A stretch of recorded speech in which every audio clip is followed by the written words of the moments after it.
Avião da Voipaz, que caiu em Vinhedo, em São Paulo, operava sem gravar 8 informações de voo na caixa preta da aeronave. E você vai ver ainda. Operação da Polícia Federal mira desembargadores e juízes do Tribunal de Justiça do Maranhão, suspeitos de vender sentenças. Emendas de comissão tiveram alta de quase 6.000% em relação a 2022. Após meses de alta, vendas no comércio varejista registram queda em junho. Essas e outras notícias você confere a partir de agora. Olá, bom dia. Seja muito bem-vindo ao Redação Hit, edição manhã. Agora são 11h31 pelo horário de Brasília. Como sempre, nós chegamos ao vivo com as principais notícias do Brasil e do mundo. Hoje é quarta-feira, 14 de agosto. A Polícia Federal realiza a Operação 18 Minutos contra a organização criminosa suspeita de corrupção e lavagem de dinheiro. Desembargadores e juízes do Tribunal de Justiça do Maranhão são suspeitos de fraudar decisões judiciais para desviar recursos. A operação da Polícia Federal cumpre 55 mandados de busca e apreensão nos estados do Maranhão, Pará e Rio de Janeiro. Também são cumpridas outras medidas cautelares, como o afastamento de cargos públicos, sequestro e indisponibilidade de bens e monitoramento eletrônico.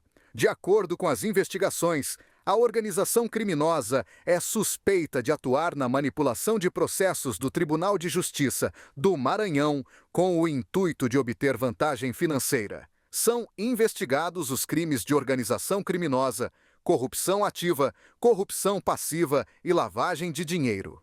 Entre os alvos estão 4 desembargadores e 2 juízes, suspeitos de venda de sentença no Maranhão. Segundo a investigação, eles teriam fraudado decisões judiciais para desviar dinheiro do Banco do Nordeste.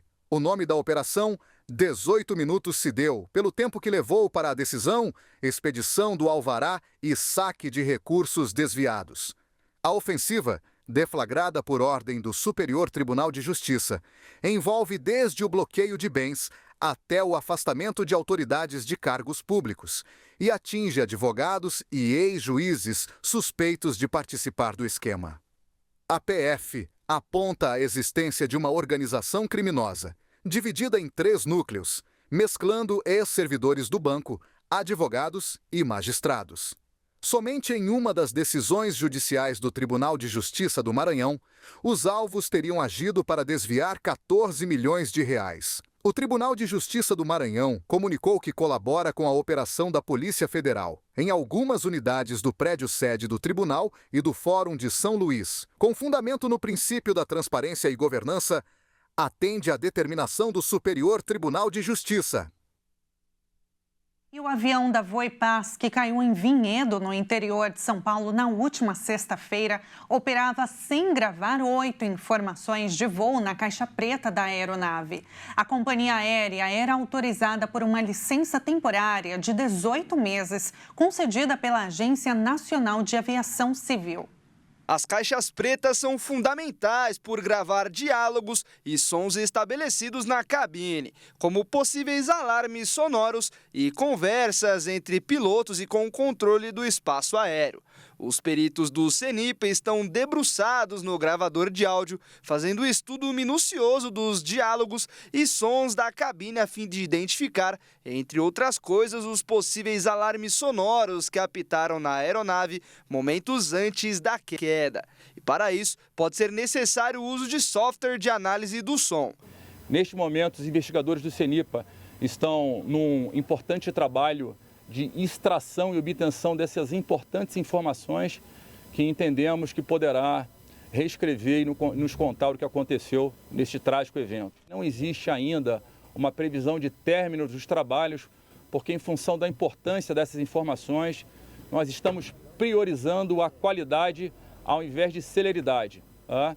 Então, iniciamos primeiro a tentativa de degravação dos gravos de voz e, na sequência, os gravos de dados. Durante as investigações, os peritos descobriram que o avião da Voipaz operava com autorização para deixar de gravar 8 informações de voo na caixa preta.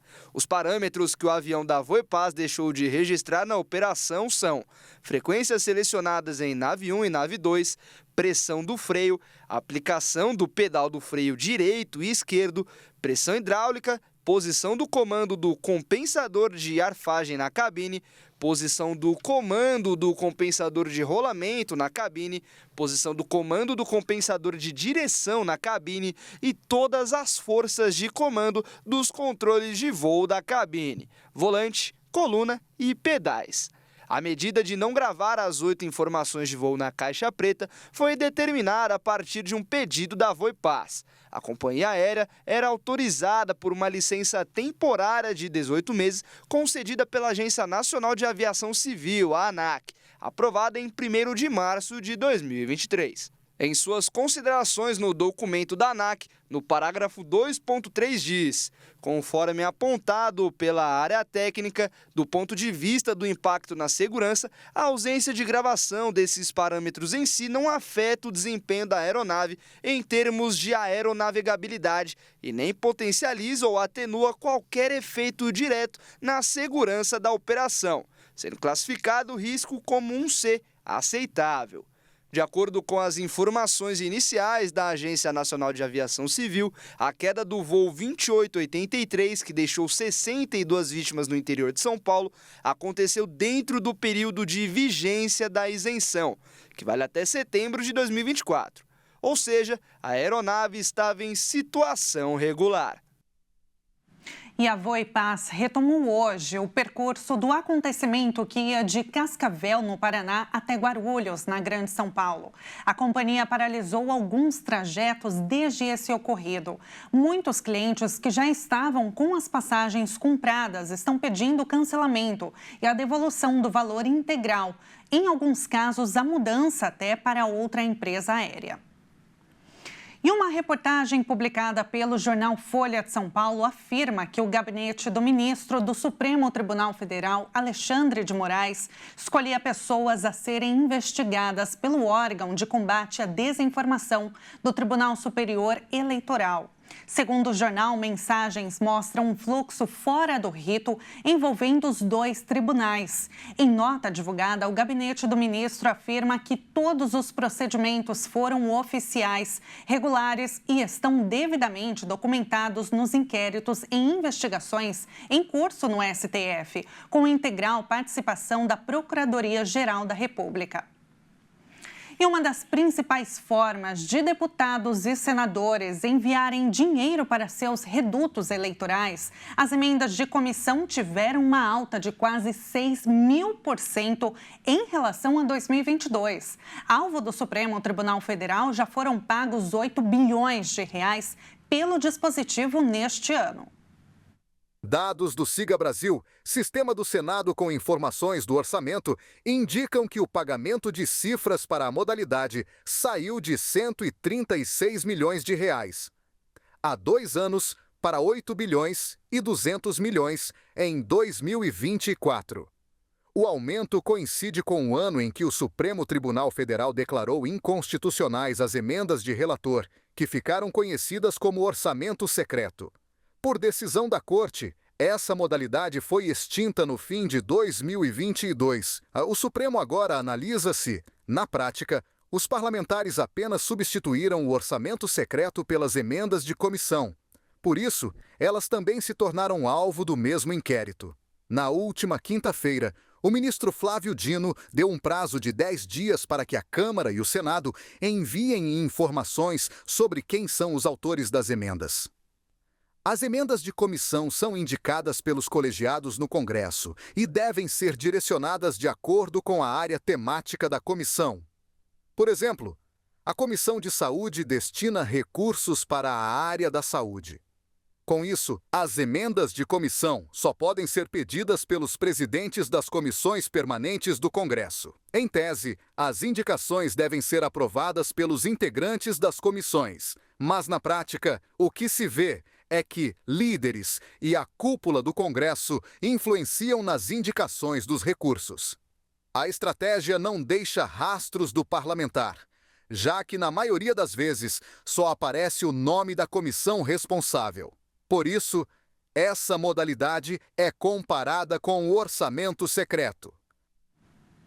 E agora, mudando de assunto, os alunos pré-selecionados na primeira chamada do ProUni têm até hoje para confirmar as informações prestadas nas inscrições.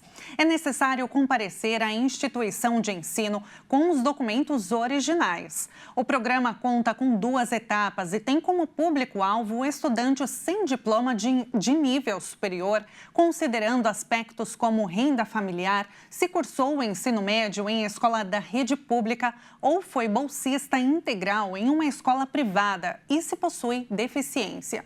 O processo seletivo conta com segunda chamada prevista para o dia 20 de agosto. Para quem ficou na lista de espera, deve manifestar interesse por meio da página do ProUni nos dias 9 e 10 de setembro. E veja a seguir.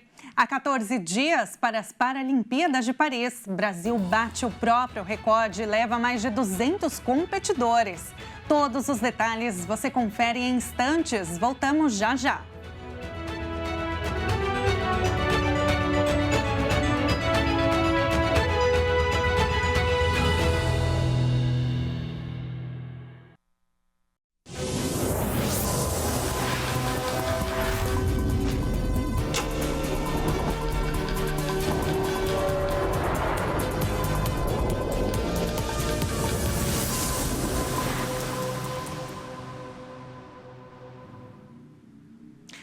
Horas e 43 minutos, pelo horário de Brasília, nós estamos de volta com as principais notícias. De acordo com um relatório da ONU, o órgão eleitoral da Venezuela não cumpriu medidas de transparência e integridade nas eleições. O documento foi divulgado nesta terça-feira. O Conselho Nacional Eleitoral da Venezuela não cumpriu as medidas básicas de transparência e integridade, essenciais para a realização de eleições confiáveis. Essa foi a conclusão do relatório preliminar do painel de especialistas da ONU que observou as eleições de 28 de julho no país. O relatório foi publicado nesta terça-feira. O Conselho Nacional Eleitoral não cumpriu com as medidas básicas de transparência e integridade que são essenciais para a realização de eleições confiáveis. Tampouco seguiu as disposições legais e regulatórias nacionais e todos os prazos estabelecidos foram descumpridos, diz o documento. Também nesta terça-feira, as Nações Unidas acusaram o governo de Nicolás Maduro de alimentar um clima de medo na Venezuela. Em declaração lida pela porta-voz Ravena Shamdasani, o Alto Comissariado da ONU para os Direitos Humanos expressou preocupação com as detenções arbitrárias e o uso desproporcional da força. Maduro foi proclamado vencedor com 52% dos votos para um terceiro mandato de 6 anos nas eleições de 28 de julho, mas a oposição denuncia o resultado como uma grande fraude. O anúncio de sua vitória gerou protestos que deixaram 25 mortos e 192 feridos. E do outro lado do mundo, o primeiro-ministro do Japão, Fumio Kishida, vai deixar o poder. O anúncio foi feito nesta quarta-feira, em um momento em que o premier enfrenta baixa popularidade. O primeiro-ministro do Japão, Fumio Kishida, com baixos índices de popularidade, anunciou nesta quarta-feira que desistiu da reeleição como líder do partido. Como consequência, ele não vai seguir à frente do governo da 4ª maior economia mundial. O Partido Liberal Democrático, a legenda conservadora que governa o Japão de maneira quase ininterrupta desde 1945, vai escolher em setembro seu novo presidente. E, de acordo com a tradição no país, a pessoa nomeada também vai assumir o cargo de chefe de governo. No poder desde outubro de 2021, Kishida, de 67 anos, teve a imagem abalada pelo índice de inflação e por uma série de escândalos político-financeiros em seu partido. Nomeado primeiro-ministro poucos dias após sua eleição como líder do PLD há quase 3 anos, a popularidade de Kishida e de seu governo desabou para apenas 25% de aprovação, segundo uma pesquisa do canal público NHK. Em novembro do ano passado, ele anunciou um pacote de estímulo de mais de 100 bilhões de dólares, ou R$500 bilhão na cotação atual, para revitalizar a economia. Mas o plano não reduziu a insatisfação entre os eleitores e dentro do próprio partido. Além da inflação, o crescimento econômico desacelerou e a cotação do iene registrou forte queda, o que deixou os produtos importados ainda mais caros. Criticado internamente, Kishida goza de uma boa imagem entre os países ocidentais, por seu firme apoio à Ucrânia desde a invasão russa e pelos investimentos no setor de defesa, após décadas de pacifismo estrito no Japão. E agora a gente fala sobre a economia brasileira após 5 meses de alta. As vendas no comércio varejista registraram uma queda em junho. E segundo o IBGE, apesar da baixa mensal, o setor acumula a expansão do ano. O volume de vendas do comércio varejista caiu 1% em junho, em comparação com maio, quando teve alta de 0,9%. Esta foi a primeira queda após 5 meses de resultado positivo seguido do setor, que acumula alta de 5,2% no ano e de 3,6% nos últimos 12 meses. Os dados são da Pesquisa Mensal de Comércio, divulgada hoje pelo IBGE. Das 8 atividades pesquisadas, 4 avançaram em junho, com destaque para móveis e eletrodomésticos, com alta de 2,6%. Também cresceram as vendas de artigos farmacêuticos e de perfumaria, material para escritório e informática e combustíveis e lubrificantes. No campo negativo, outras 4 atividades se destacaram. Produtos alimentícios registrou queda de 2,1% no mês, seguido de artigos de uso pessoal, vestuário e calçados e livros, revistas e papelaria. Já em relação ao mesmo mês do ano passado, o volume de vendas do varejo avançou 4%. Assim, é a 13ª taxa positiva seguida. 6 das 8 atividades tiveram crescimento em 12 meses, com destaque para artigos farmacêuticos e de perfumaria, que registrou alta de 15,1%, e artigos de uso pessoal, com 7,6%. E agora, de olho nas Paralimpíadas, o Brasil bateu seu próprio recorde de paratletas de Paris. São no total 279 competidores que vão aos Jogos em 28 de agosto.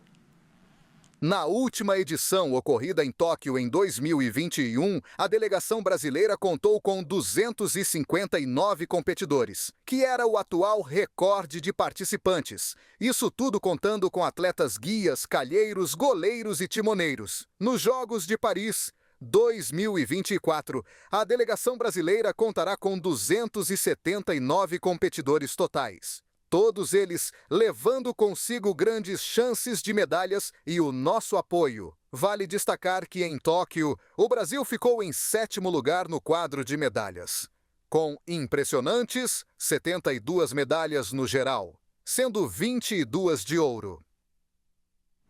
E na edição desta manhã, nós vamos conhecer uma cidade chamada Rhodes. É uma das ilhas gregas, localizada no extremo leste do Mar Egeu. Vamos ver. Rhodes, a maior das ilhas gregas, é conhecida pelos resorts, pelas ruínas antigas e pelos restos de sua ocupação pelos reis durante as cruzadas. O local abriga uma área medieval com um palácio que agora é um museu histórico e a chamada Rua dos Cavaleiros, uma das mais bem preservadas vias medievais de toda a Europa. E é claro que, como a gente viu na reportagem, antes de encerrarmos a redação de hoje, a edição de hoje, nós vamos ver uma câmera de lá ao vivo, com vista do Porto Mandrake. Saindo então do Estúdio Hit em São Paulo, vamos diretamente a Rhodes, uma das cidades da ilha. O Porto de Mandrake é repleto de história, que remonta aos tempos antigos, viu?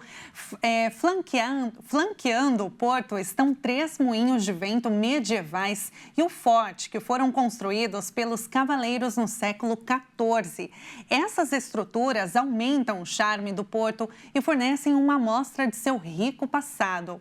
Hoje, o Porto de Mandrake serve como uma marina para embarcações comerciais e recreativas. E olha, a título de curiosidade, aqui são 11 horas e 51 minutos e lá já passa das 5 horas da tarde, 6 horas à nossa frente. Com essas imagens lindíssimas e esse mar azulzinho, encerramos esta edição. Muito obrigada pela sua companhia. Uma excelente quarta-feira para você e até mais.